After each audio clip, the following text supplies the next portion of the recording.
हमारी संस्कृति, हमारी आस्था, हमारी सदा रहे हमारे साथ। सब्सक्राइब करें त्रिशूल यूट्यूब चैनल। भगवद गीता यह ग्रंथ जो भारतीय दार्शनिकता का एक प्रमुख ग्रंथ है, इसमें लोभ या लालच के विषय में महत्वपूर्ण उपदेश दिया गया है। गीता के उपदेशों में लोभ का महत्व समझना न केवल इस ग्रंथ के सिद्धांतों को समझने में सहायता करता है, बल्कि यह भी बताता है कि कैसे व्यक्ति को नैतिकता और आत्मा की उन्नति में इसे नियंत्रित किया जा सकता है। लोभ आमतौर पर लालच के रूप में समझा जाता है। यह ऐसी मानसिक स्थिति है जिसमें व्यक्ति अधिक से अधिक भौतिक वस्त्रों, धन या किसी और प्रकार की सुख सुविधाओं को ही चाह करता है। लोभ एक प्रकार का असंतोषजनक अहंकार होता है जो मनुष्य को कभी भी संतुष्ट नहीं होने देता।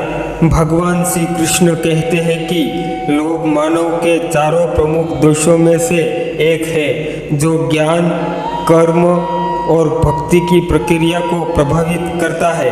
भगवद गीता में श्री कृष्ण ने अर्जुन को जीवन के विभिन्न पहलुओं पर उपदेश दिया गया है, जिसमें लोभ का प्रभाव और उसकी स्वाभाविक प्रवृत्तियों पर भी चर्चा की गई है। गीता के 13वें अध्याय में श्री कृष्ण ने कहा है कि लोभ व्यक्ति को अज्ञान और अहंकार में डालता है, जिससे उसकी आत्मा की सच्चाई को जानने की क्षमता बाधित होती है।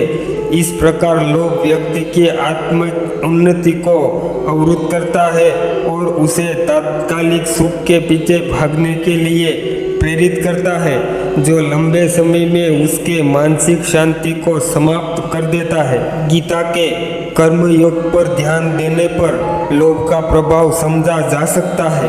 कर्म योग में श्री कृष्ण ने अर्जुन को निष्काम कर्म करने की सलाह दी है, यानी ऐसा कर्म जो स्वयं के लाभ के लिए न हो बल्कि समाज और धर्म के लाभ के लिए किया जाए। जब कोई भी व्यक्ति लोभ का शिकार होता है तो वह अपने कर्मों को स्वार्थपूर्ण दृष्टिकोण से करता है। इससे न केवल उसके कर्मों की गुणवत्ता प्रभावित होती है, बल्कि उसे अपने कर्मों का वास्तविक फल भी नहीं मिलता।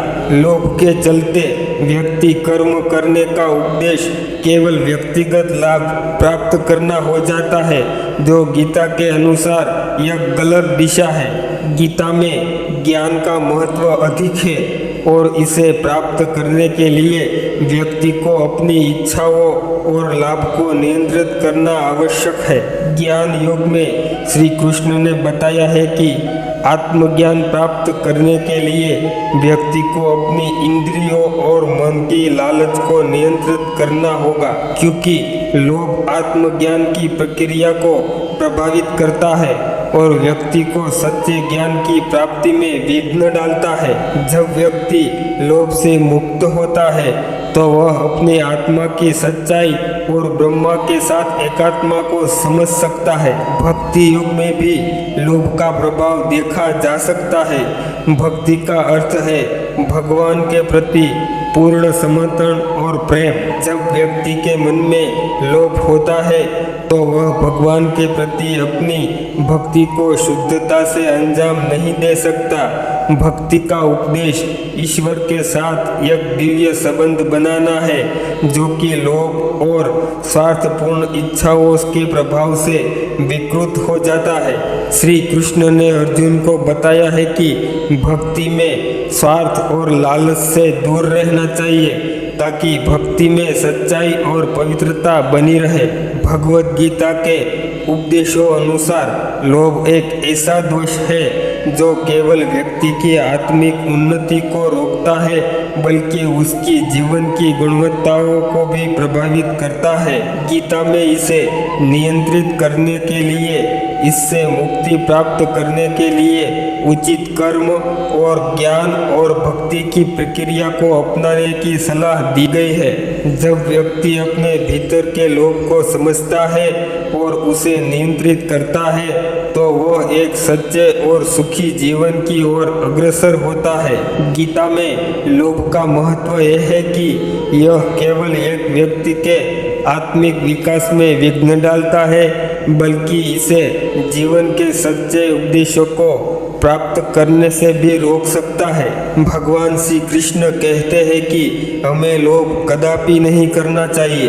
दोस्तों, यह वीडियो आपको अच्छी लगी हो तो हमारे इस त्रिशूल ज्ञान चैनल को सब्सक्राइब करना और लाइक करना और शेयर करना, जिससे आपका प्यार मिलता रहे। मिलते हैं एक नई वीडियो के साथ, तब तक जय श्री कृष्ण।